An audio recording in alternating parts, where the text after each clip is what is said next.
Oh, all right. Evening, everyone. Thank you for coming along.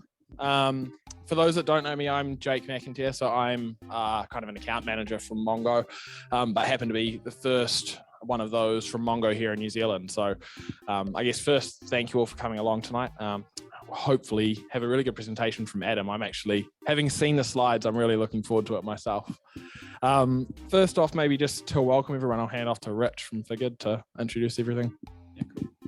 Hey everyone, just pretty much what Jake said. Thank you everyone for coming. I'm Richard, I'm the head of engineering at Figured. We use Mongo pretty extensively. For those of you who are at the Google presentation where Lance did his stuff, we use it a lot in our reports, especially aggregation pipelines. Fantastic product. And yeah, if any of you don't know, the toilets are basically just down the hall to your left. Just go in there. And other than that, I just really want to thank Jake and the team for making this possible. And yeah, let's get on with it. Cool. So for those who it is their first time here, what we're trying to do with the Mongo User Groups, the mugs, is kind of just create a bit of a forum for users out there to come along, talk to one another, and tell their stories more than anything. So we've kind of made a point, even tonight, of not having, aside from me kind of playing MC to a certain degree, anyone from MongoDB present, because we really want to make this much more about the community and that kind of thing. So on that note, thank you all for being here and being a part of it. And also, I'll say it later as well, but thank you for Adam for being voluntold to present. In terms of what we'll cover today, obviously I'll hand off to Adam in a sec to talk through his presentation and the demo he's got. We've got Eric, who's going to be doing a quick talk on high availability in MongoDB as well.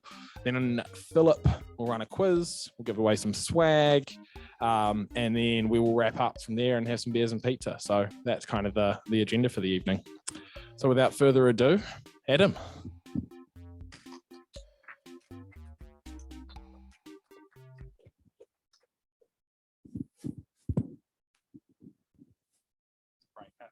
Break out, and then there'll be a number pop up.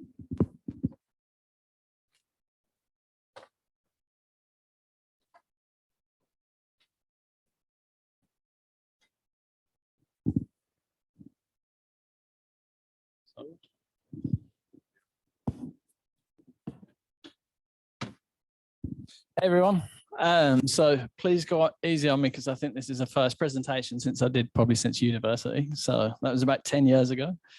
So I'm going to talk to you today. Obviously, probably the main reason for the majority of you coming here is MongoDB and large language models, which obviously we've all seen in the news as of late with OpenAI, ChatGPT, etc. So a bit of background on myself.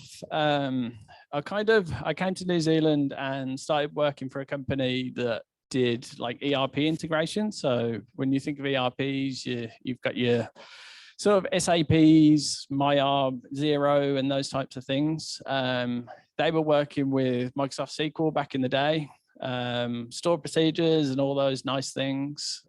So I kind of, at university, I got introduced to NoSQL. So we did stuff with KHDB and Node.js and all those exciting things 10 years ago. So then I decided to go and set up my own company and basically working with, I've kind of niched down to a particular ERP system and built around that.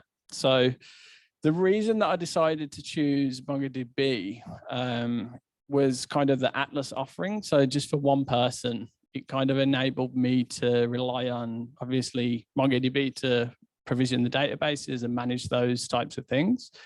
And then for whatever MongoDB couldn't do, then I'd kind of rely on AWS. So one of the things that you may not know of for MongoDB is they have this thing behind the scenes called app services, which was called also Realm and also Stitch. So I've seen many revolutions of this throughout the years. So yeah, I've always kind of been early adopter of new technologies, and that kind of goes into why I'm doing this talk today.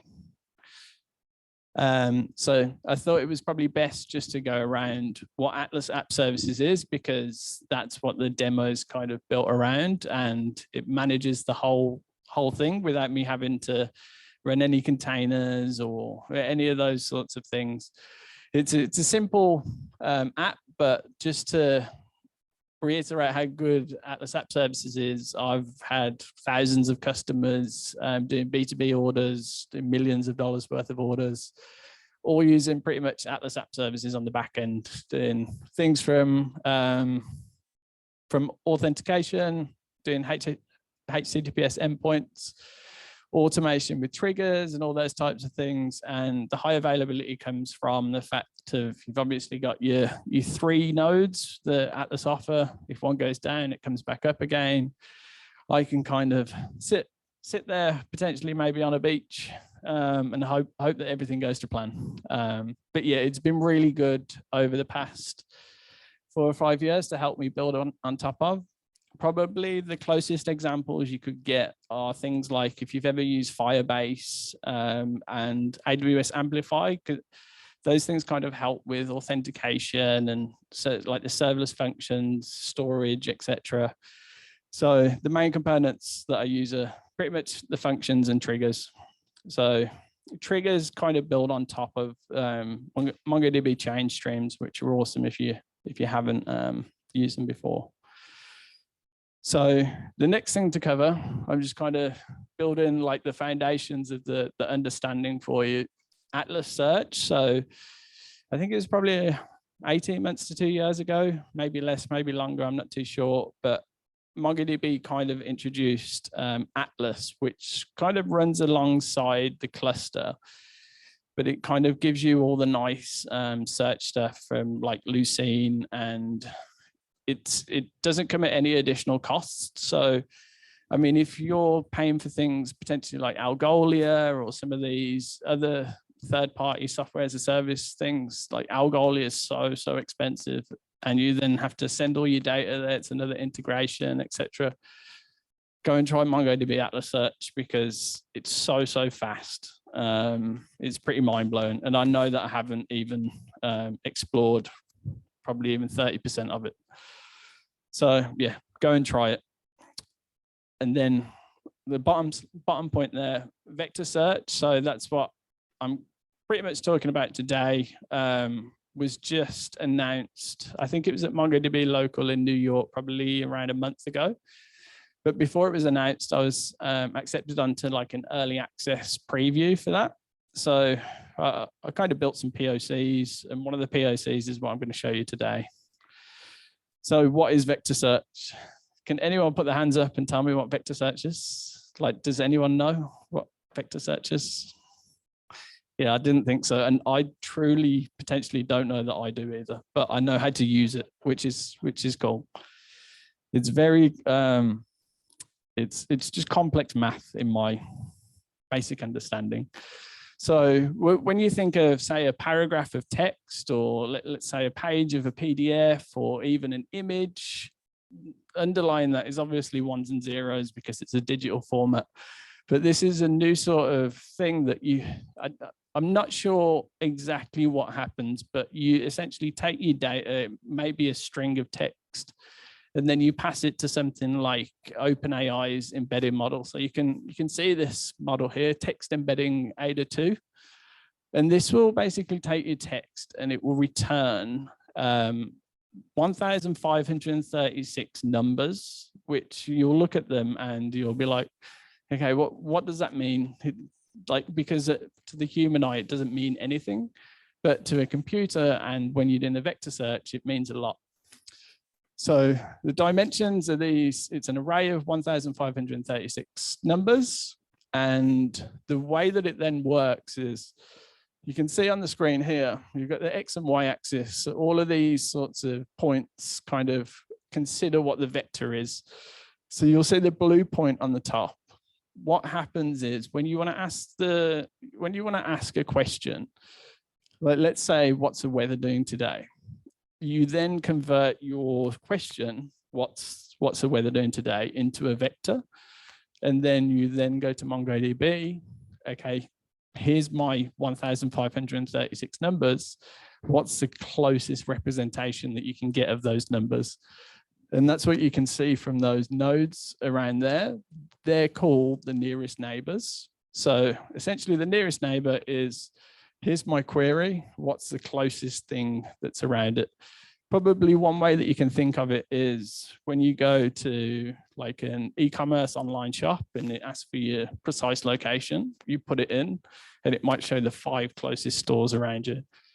What it's doing there is essentially just showing the 5 closest matches to your question.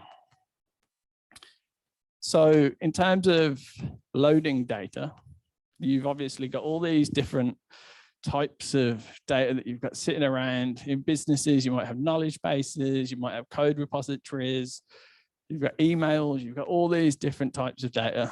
And if you can turn those into vectors and then save them somewhere, it becomes quite intriguing because you can start to then make sense of that data quite quickly. So the one SDK that I've used at the moment is LangChain, which has kind of been getting quite a quick following, but it's also been getting a lot of, well, recently negative publicity for kind of how fast that it's moving, because there's so much functionality being added so quickly. Like in the AI space at the moment, it's like you wake up in the morning and someone's released a new model and everything's changed and it's like breaking news all over again. So what I've done for the demo is I've kind of got an Atlas app service thing that's going and it's indexing data from the One News API. So I'm kind of ingesting news articles every hour on a triggered like scheduled function.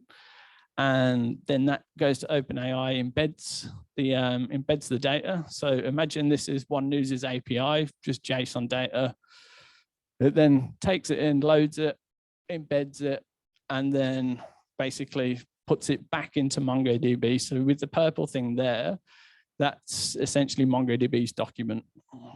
Because obviously with MongoDB's like flexible schema, you can go, okay, here's all my news articles, and I'm just going to add one new field, which is the array of 1,536 numbers. So when you then go and search, you can go, okay, I want to filter down on these particular tags, but you can also go, I want to filter on this particular vector. So this is what it looks like in the end. And this is what I mean when I say, when you look at it, it makes absolutely no sense whatsoever. Because, yeah. So essentially what I did here is I said, what is happening with the weather? And that's the result that I got back from OpenAI. But then when I put that into an aggregation pipeline with search, essentially it will return really, really relevant documents out of the One News API that I've stored in MongoDB. So for example, headline here, how's the weather looking for the start of the school holidays? Heavy rain, possible tornadoes as a run of golden weather ends up north. So at this point, I've kind of done my search and I've returned relevant documents. So I'm kind of like, okay, what do I do with them next? So what we can do is then go down this route. So I've kind of explained the scheduled trigger. So that's essentially runs every hour, picks the data up. Database trigger embeds the essential One News article so that we can search on it later. And then we can kind of start to play with it then. So what I've built essentially is a Slack bot, which has got a bit of Kiwi humor. So what comes now is, I'll show you the demo in a minute, but the HTTPS endpoints, when a message gets sent in Slack, what will happen is the question goes back to MongoDB, and then we initiate a sort of search with that. So we have to obviously convert it into an embedding, and then we start to do the things that you might have heard around like prompt engineering and all that exciting stuff. So this is what I'm talking about in terms of the schedule function. So I'm not sure 100% if you can see, but what we've essentially got is we've got a scheduled trigger, and it's running every hour on a cron job. Like, I don't have to do anything with this. There's no AWS involved. There's nothing else involved. This is all just running purely on Atlas App Services. And then essentially, if a new document gets added to the collection, so I've got a collection called news stories. I only want to run this function if a new document's been inserted, because I only need to do it once. If you've got the description and the title, the story body, etc., it's kind of unlikely to change. And if it did, I'm not going to go down the route of handling that for a POC. So it kind of runs this function, which we've got embed OpenAI.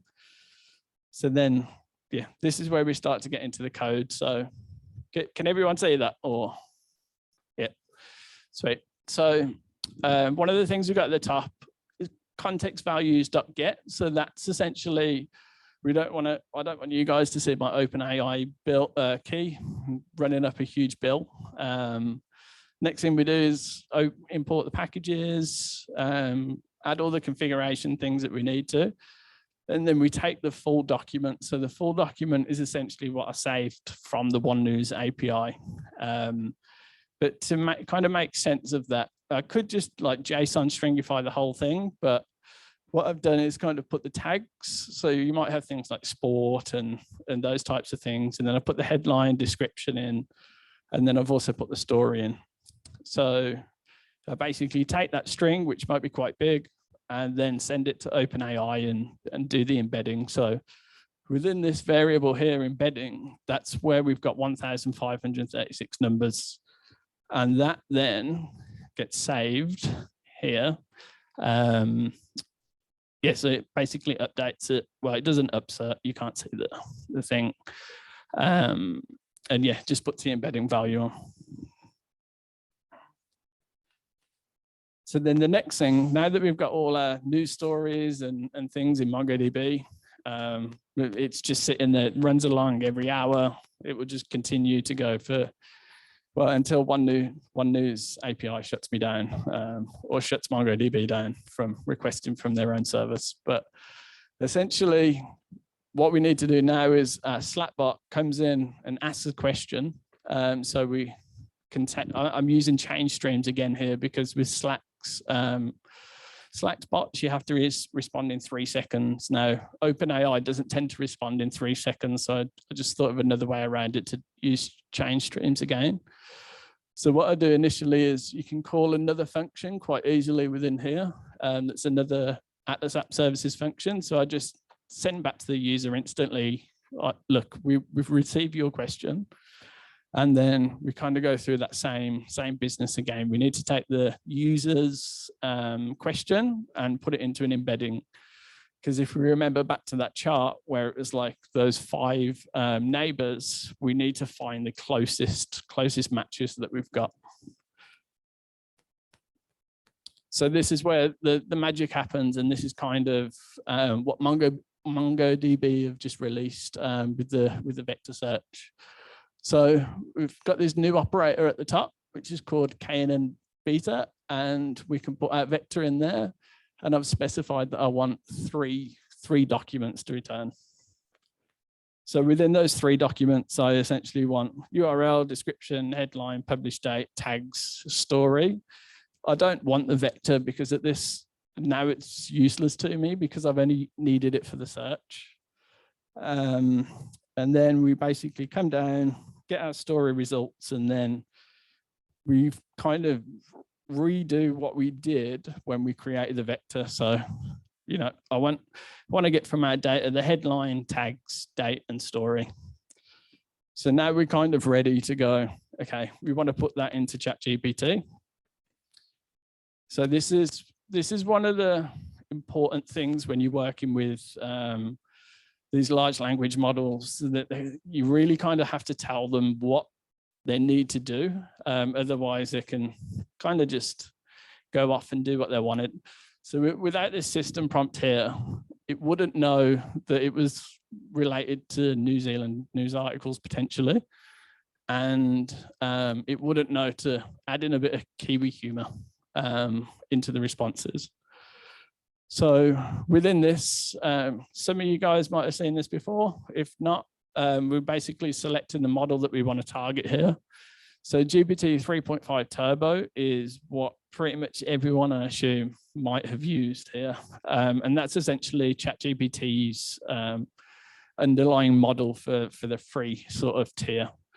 But if you wanted to go like another level and start doing more advanced reasoning, you'd be looking at GPT-4, but that's a lot more expensive and it might take longer. One of the other things to look at here is temperature. So probably the best example that I've got a temperature is a temperature of 0 is likely to be something like an accountant. It's going to be very much, it's going to stay in its lane and do what it's told. It's not going to veer out of there. And the temperature of 1 might be an incredible artist because they've stepped outside their box. They've been completely creative. And they're kind of looking not so much at the clear path. They're kind of diverging and bouncing around. So once we've got that response back from OpenAI, we then also take the URLs that we had earlier, and you'll see why. And then we just send the message back to the user, and that's pretty much it. It's quite crazy in how like little code you can kind of just create something from that. So that like I'll load it up in a minute, but this is just one example. So all I've done is just asked a question, what has happened in sport? That was probably a couple of weeks ago. And I think there was some controversy around the sort of test match between Australia and England, where they kind of, just got him out quite easy and it was a bit controversial. But it's just crazy how it can come back with that. But it's because we've given it the context that it lacks. Because the large language model of OpenAI was trained up to 2021. So it doesn't know anything about the Ashes match that happened like the other week. So yeah, let's give it a bash. Has anyone got a question that we would like to ask it? Or shall I just ask one?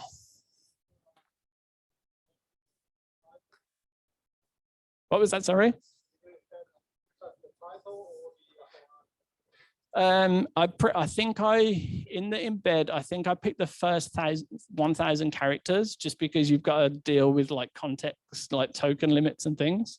I've got that in another slide to talk about just when you think about tokens and things. Has anyone got a question, or should I just go for?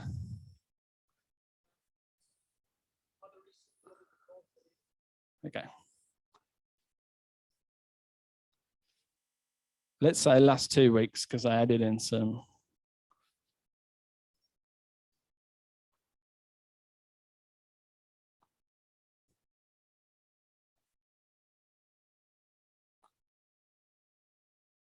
So what's essentially going to happen now? Like I've got a little webhook thing. This will go off.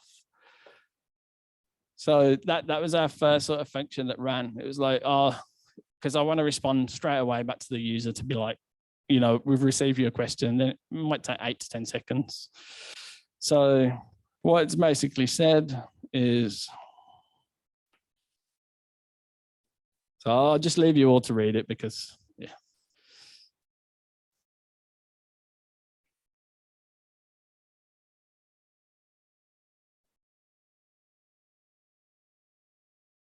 So yeah, like I could never have come up with that quickly. Obviously, like it would take me hours to come up with that. For one, to find the right news articles, because there's thousands of news articles that are sitting in there. But it's also just to come up with a bit of humor. Does anyone get any more questions that they want to give it? Oh, I don't know if I'll know that, to be honest. What we could do though is like, hopefully this will solidify our prompt to say, look, I don't know anything.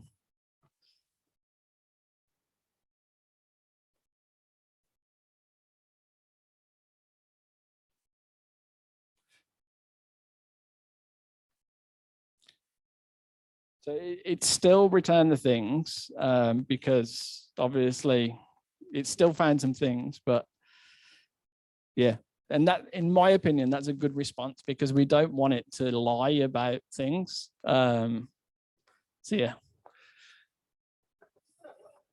I'm not sure why these results, but apparently those are the closest matches to that question. Yeah, so maybe MongoDB is just a gang of people. It's all gangs. Like, anyone got one last question for me to give it a bash? Nope. Or, okay, we'll see that.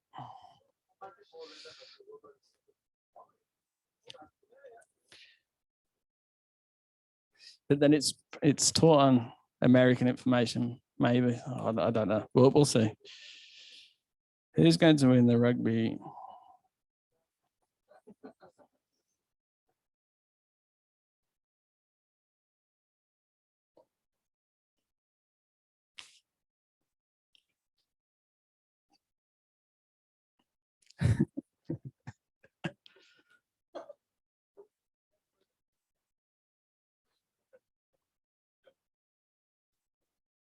You never know what kind of tricks they're asleep.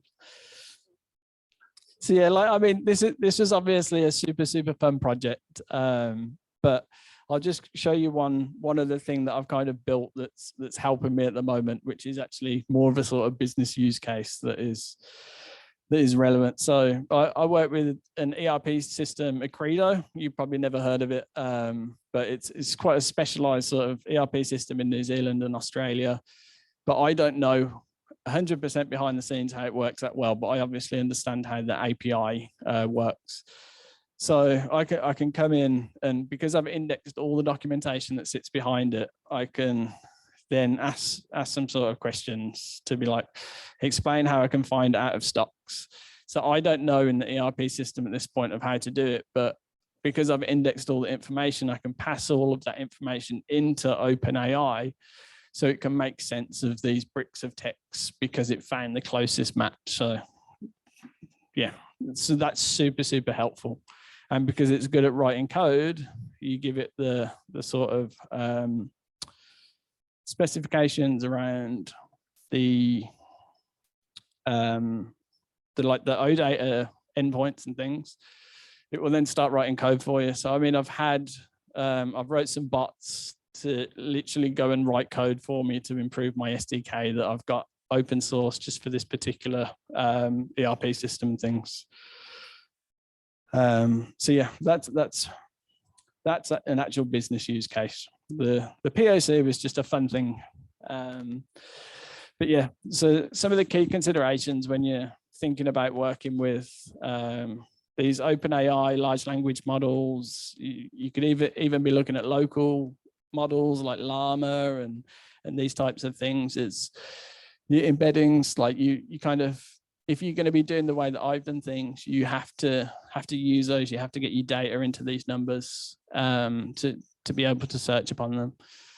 One of the other things, which is I think what you touched on earlier, is like, are you passing it the whole story? Because you kind of limited to the amount of information that you can pass the large language models, and that's increasing honestly every couple of months. So yeah, you have to kind of think about how much data you're putting in.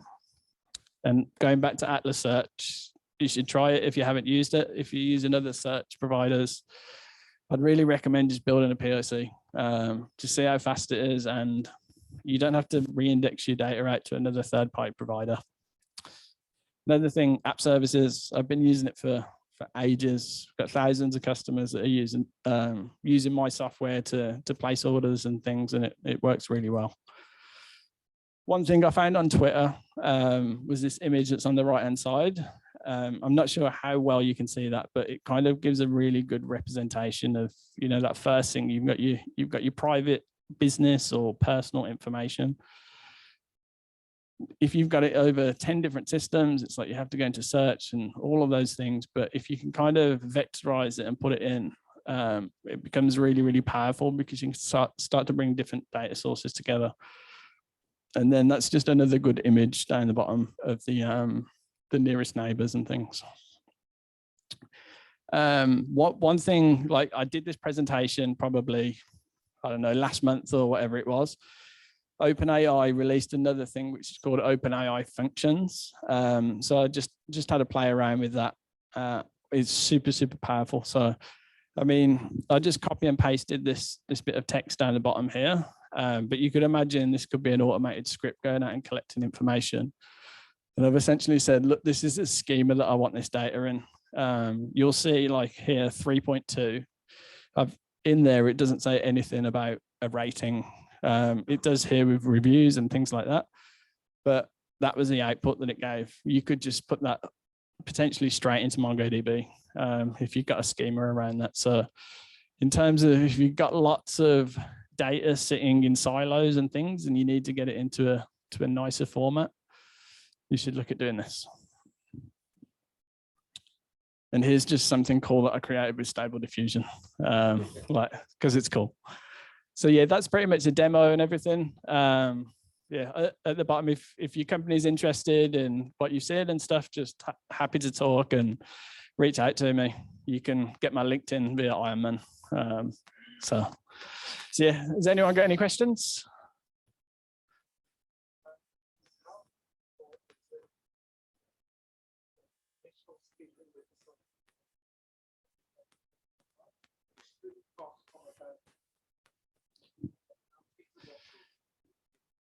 To embed or?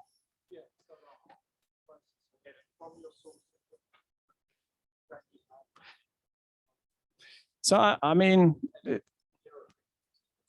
yeah, cool. So the question is essentially, obviously I showed the one news sort of thing happening on a 1 hourly schedule. The question is if you had a real-time streaming platform of data that was flying through, like, could you embed that in real time and make sense of it and then query it and those types of things? Probably the answer to that question is how much money have you got to embed those things in real time? Because it's possible. You could be embedding logs in real time and you don't have to potentially use OpenAI to do that. You could have your own infrastructure to do the embeddings and then search on those embeddings. So you could potentially search on those logs and all that sort of data happening, maybe fraud related things. You could search on that in real time as long as you're embedding in real time and kind of flagging that way. But when it comes to using like ChatGPT's API and things to do some of the chat stuff, you might be limited in the capacity that they're allowing to you as a customer. But yeah, I mean, what I believe will happen is businesses will start to do all their own. Well, OpenAI is so cheap for embeddings, and I think they just reduced the cost by like maybe 75% a few weeks ago. It's so cheap to embed. I think everyone will start to embed like pretty much every useful bit of data. So everything from product descriptions to just anything, images and things like that. Because if someone uploads an image of a piece of food, and they want to get a related thing to that, then they can kind of, it will have a sensible vector that kind of finds that type of thing. Any more questions? So the question was, what do I think about data privacy? It's super important, obviously. That's the first thing. One of the things with things like OpenAI, I believe if you're using the API to kind of give inputs and outputs, then everything is kind of kept confidential and they don't use any of that for training material. But yeah, we'll see how that goes because it's such a fast moving pace. It's kind of hard to tell. I know there's a lot of things happening in the US and Europe at the moment to kind of delve into these companies and see what the hell has actually just happened. Because I think it's probably about 7 to 8 months ago that ChatGPT got released. And me personally, I'm using it every day to help me program and reason and to just make my life a lot easier.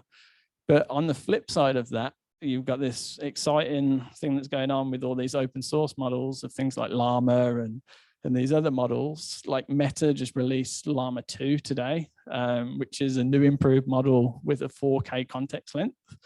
So the 4K context length essentially means you can send through more information in your query. So you might be able to embed 5 news articles rather than 3 or, yeah. So, but you could essentially be running all of these Llama all this Llama infrastructure within your like VPC or all those types of things. So the data is never actually leaving the company. So yeah, how am I doing for time? So any more questions or?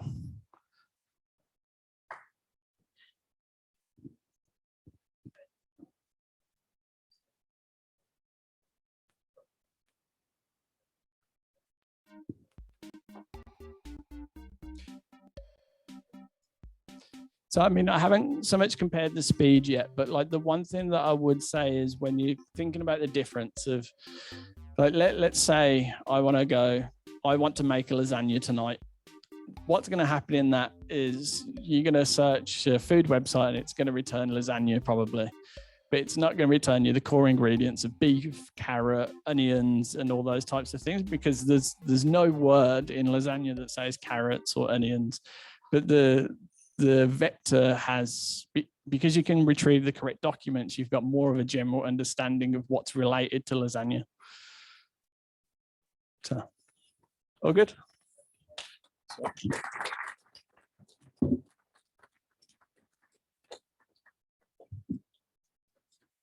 Very nice, Adam. Well done. You get a pair of socks. Congratulations. Good effort. If you want a t-shirt, you got to put in a bit more effort.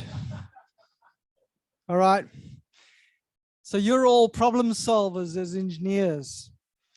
Your only challenge, as Adam has shared, is that the problem landscape is changing very, very fast. And that's the exciting opportunity that we have. My name's Eric, and some of you may have heard me talk before.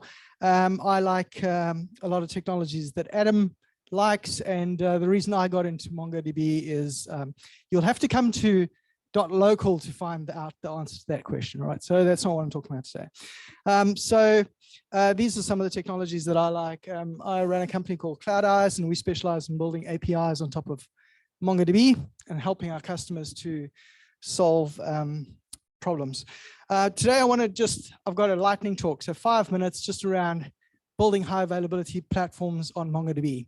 And so the first thing is that this set of circles effectively sort of denotes how a MongoDB cluster works. All right. So right at the heart of it, we've got a bunch of nodes that are electable. They can become primary if an election occurs.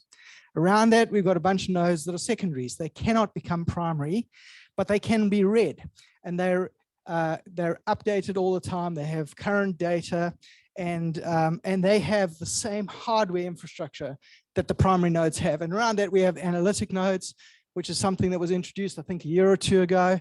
And those are also like secondaries, but you can have different hardware infrastructure. So maybe you can have more memory there, or different CPUs, or whatever the case may be.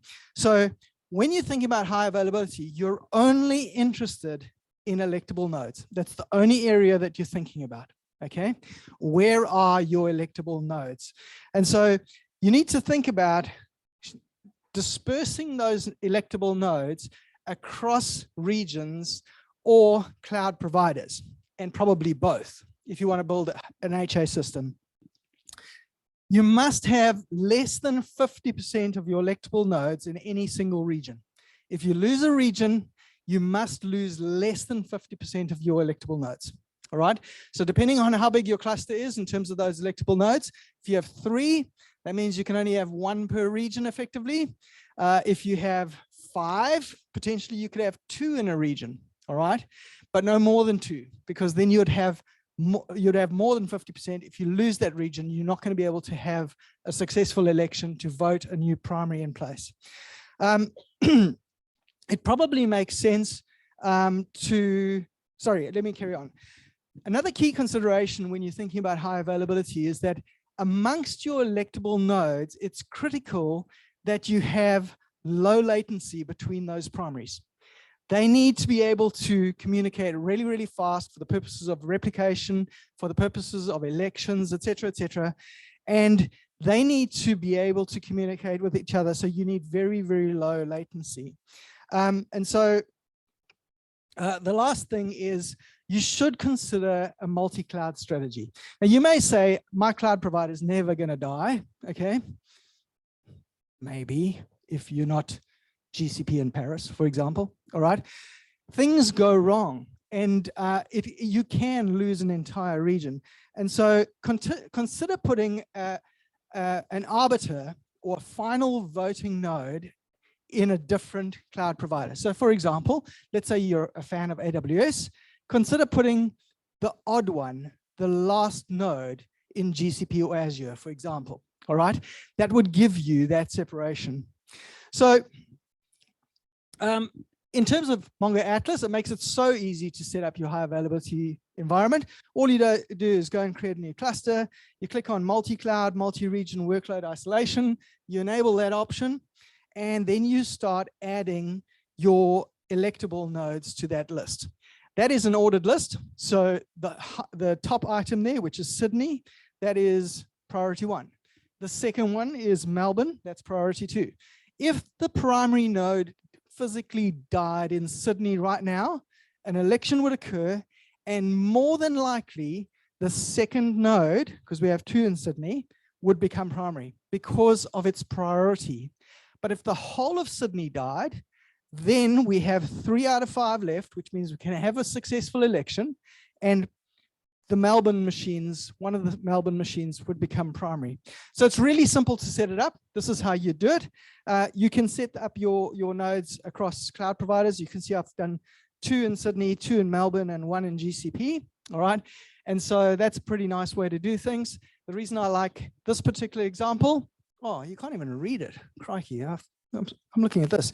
The reason I like this example is because your compute infrastructure is probably going to be quite tied into your cloud provider.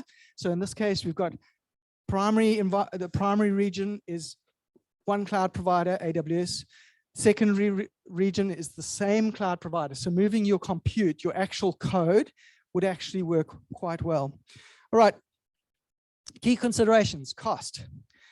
More nodes cost more money. That's really reasonably straightforward. The second thing is high availability configurations cost more money in terms of bandwidth.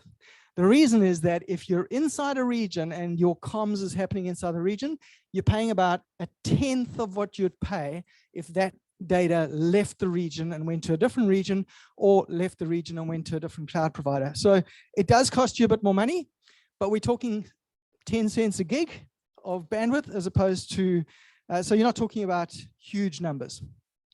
The second thing is this delivers a high availability database, but a database by itself isn't really beneficial. You need a compute platform in front of it that's doing something, let's say an API or web server.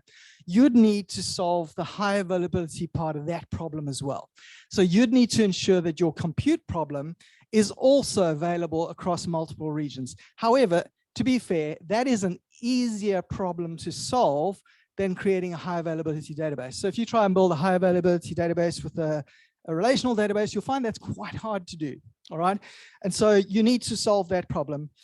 You may want to consider for your compute infrastructure, you may want to consider something like serverless for the second environment. So for example, if you like containers, like I do, maybe you're running your containers on EC2 environments in your primary region, and maybe in the second environment, you might run something like Fargate, which is still containers, but without that EC2 infrastructure. So you've got a lot less dependency in that area.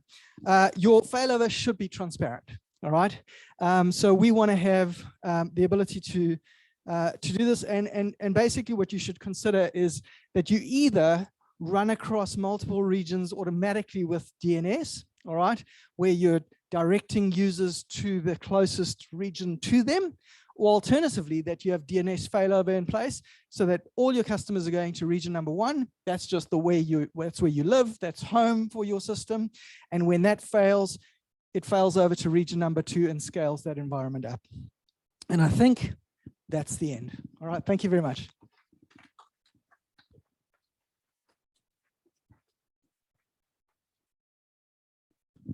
Thank you, Eric. Now let's get the Kahoot rolling again. See if the music can come back. So, not that loud. All right, so who has not done a Kahoot yet? Hands up. Who has done a Kahoot? Hands up. Some weird mass in this room that has neither done it or not done it. So the idea here is that this is going to be a quiz, and the winners will get some cool MongoDB merch. So what you have to do is you have to sign up to the Kahoot on this QR code here. I'll give everyone some time to scan it. And then, yeah, the way it will work is questions will be on the projector here. Something like what is MongoDB, a database or a pet store. And then you can press the respective answers on your phone. Yeah, let's let everyone sign up for it.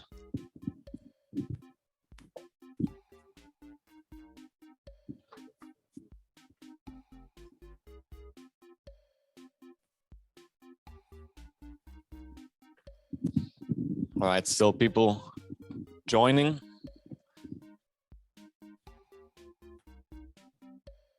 Where's Adam? There you are. You're not playing, yeah. You're disqualified.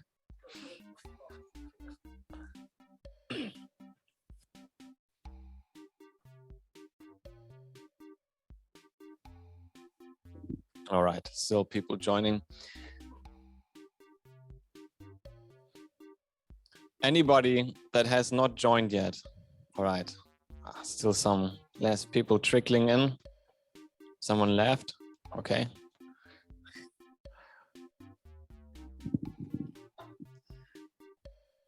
All right. So the idea is also that I forgot to explain this. There's going to be questions here, simple quiz questions. And in the end, you will need to answer them fast and correct, right? If you answer them too fast, some of them are trick questions and then you'll get them wrong. But if you take too much time reading them, you're too slow and you won't get the maximum amount of points anymore. And then you'll also end up not being the winner. So you'll have to find that sweet spot of accuracy and agility, like MongoDB. Sorry. All right, I'll just. Still, people coming. What are you doing? All right, I'm just gonna get started because we're running bad time. All right, so.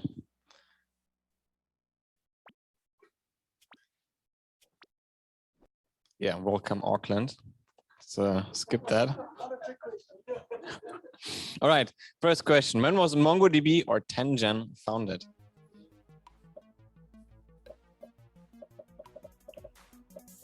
See how many get that one right.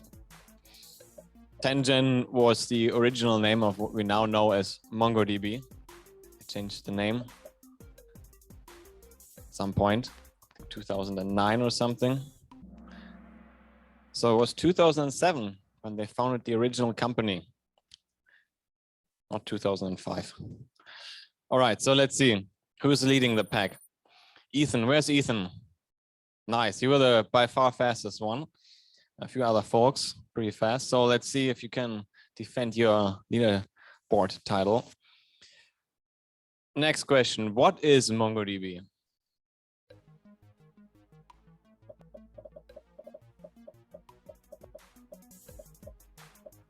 I wonder how many people will not get this right. And no SQL database. So the ones that chose the SQL database will call security. You're out in a moment. All right. Ethan still leading the pack and Lance catching up. Not bad. All right, next question. Need to scale Mongo horizontally. Which feature do you use?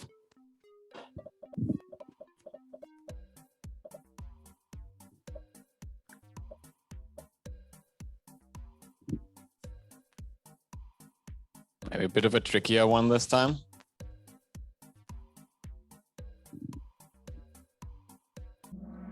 Sharding. Sharding is our way to parallelize workloads, splitting up the data, storing it on separate, distinct shards, and thus allowing you to scale basically infinitely horizontally. but it's definitely not swimming. Thank God nobody chose that one. Indexing is if you want to speed up particular queries. But if you, for example, have tens or hundreds of terabytes of data, one server, even if it's well indexed, will not suffice. And you'll have to scale it out to multiple different pieces of hardware. All right, let's see. Ethan grabbing on. Lance staying on 2. Who's M? Not bad, not bad. And who's Goose? Also not bad. And who's Tallis? All right, seems like the whole, where's Lance? Oh, everyone's like in this side of the room. What are you doing here? All right, let's continue. What is an API?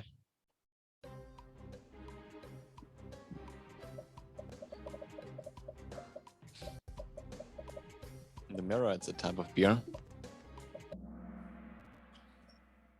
Yeah, everyone got that right. Thank God. All right, let's continue. Yeah, almost no Pants. Who's Pants? Oh, not bad. Defending that side of the room. All right. What is a compound index in MongoDB?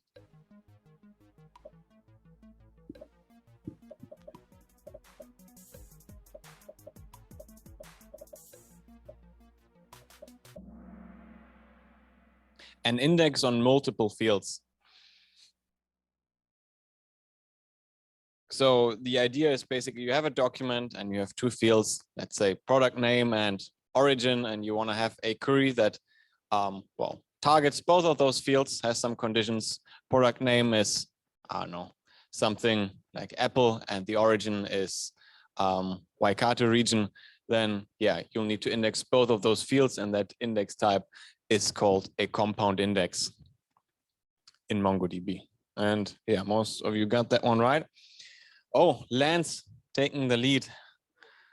Not bad, not bad. Pants also rising up the ranks. All right, let's see. What does the upsert operation do in MongoDB?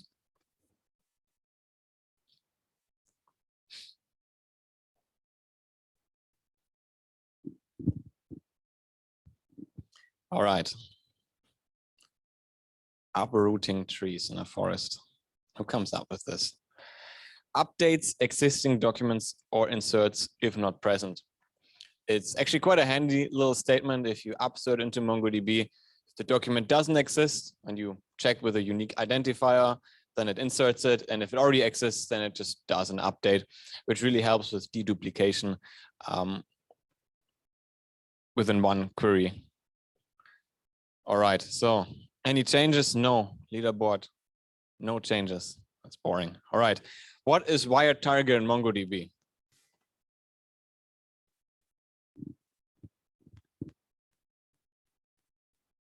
What is wired tiger?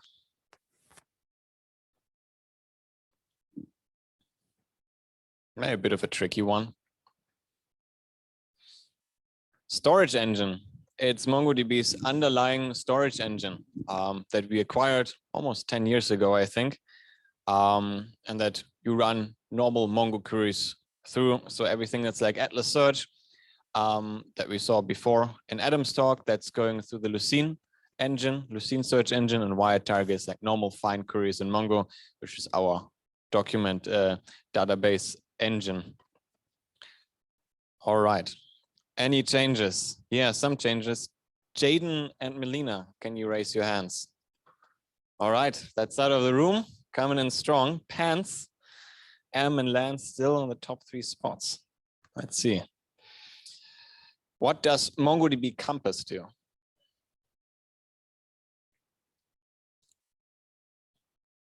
What is Compass?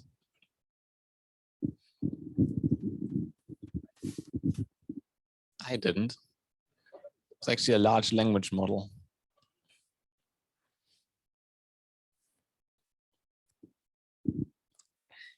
It's a graphical user interface for Mongo. It's those of you that have worked with SQL in the past. It's a bit like SQL developer. It's an easy way to navigate your database and get an intuition for the data in it. You can generate queries with it. But definitely the blue one is the more accurate answer here. So any changes? Jaden and Melina moving upwards, Pants moving one spot down, Lance and M still on the top. Let's see. Last few questions. What is an IP address? You definitely need to be fast to distinguish yourself here. Wonder how many people misclick here. Where the internet lives. 2 people clicked that. All right. Yeah, definitely a misclicks. I hope for you. Let's see. So, M moving to the top. Not bad, not bad. Jaden on 2 and Lance on 3. All right, last questions now. What does bison in MongoDB mean?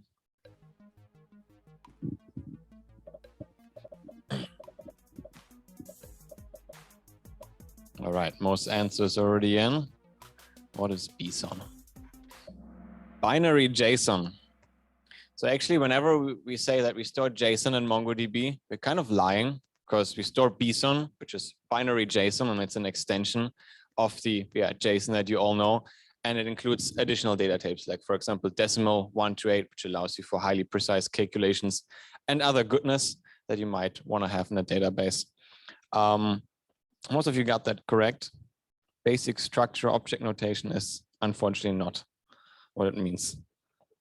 All right, let's see. Almost no changes. Alex moving into the leaderboard. Let's see, I think one question left. What is MongoDB aggregation framework?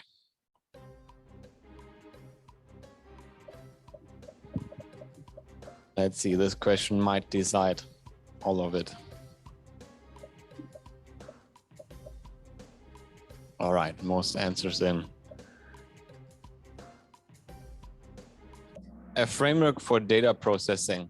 So in Mongo, you can obviously do simple queries like find by a certain parameter, but then you can also do more complex stuff like searching by, I don't know, nearest neighbor searches, like we've seen today with Adam's conversation talk, where he used the $search aggregation framework operator to do something more complex than simple queries.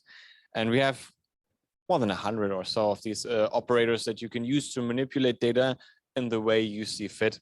Group bys and all those standard things you know from the SQL world are obviously also in there. So let's see, who are the winners of today's Kahoot? So podium, I think this is gonna build out. Yeah, on spot 3, Lance. Number 2, I was close, Jaden. And number 1, the one and only M. Congratulations. You want to come to the front quickly?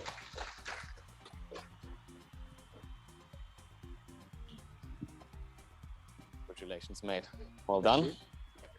Jaden, Lance, where are you all? You can also come. It's not just number 1. I think Jake has some goodies for you. I want to take some photos. All right. Awesome. So what do our winners get? Grab some swag from behind you.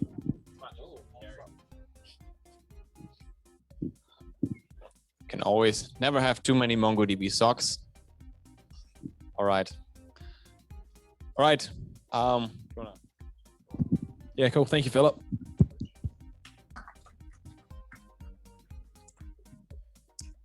All right, so Peter's here, so I won't take too much more of your time. Last little comment from me is essentially around what's coming up in Auckland. So we're going to continue the mugs probably on about a bi-monthly basis. So there'll be another one sometime in the middle of September that will get set up. So keep an eye out on meetups.com for that. We also, for the first time ever, have MongoDB.local coming to Auckland next month. So MongoDB.local is a global conference series that we've run for a little while now. Philip and I have been yelling internally for quite a bit of time to get it brought to Auckland. And we've got approval for that, which is awesome. We have product managers flying out from the US. We also have some customers speaking here locally. Also, just this afternoon, got paperwork through. We'll have Canva, for those that know Canva, one of the biggest startups in Australia, presenting as well. And hopefully one of the banks from over there. We're just waiting on confirmation of that one. So it should be a great day. We'll have keynotes from Mongo, great customer speakers, and a bunch of technical presentations and demos. So lots in it there for you. Make sure you register. And then we're trying to drive as much and as many people to the event as possible because it will help us justify next year bringing it back. So on that front, anyone here from the Mug community, if you share on LinkedIn the registration link and you tag Mongo and me, then you'll get a free piece of swag. I'll come find you at mongodb.local itself. And you can pick out either a duffel bag, a drink bottle, some socks, kind of take your pick. So all you've got to do, share the link to the registration page, tag Mongo, tag me, and I'll come find you with the swag. And then the other one, if you can go back into your places of work tomorrow and drive, I guess, or ask others to come along with you to the event, the person who drives the most registrations, in fact, I think I've said the top 2 here, we will get custom t-shirts, like one-off MongoDB swag from mongodb.local created. So all you've got to do, drive them to the registration page and then email me with a list of emails of who you've driven. And then I will see who actually attends, and then we'll get some custom swag created for you and off to you after the event. If anyone wants to take a photo, go for it. I'll try and get a message out through meetup.com afterwards as well. Last thing, and I'll leave this one up on screen. We always love feedback, so really keen to keep improving these and making them what you guys want to see. So please take the time to scan this QR code, fill out the Google form, and let us know what you'd like to see next time, really. But that's it from a formal proceedings perspective. Pizza's up, drinks are out, and get into it. Thank you everyone for coming.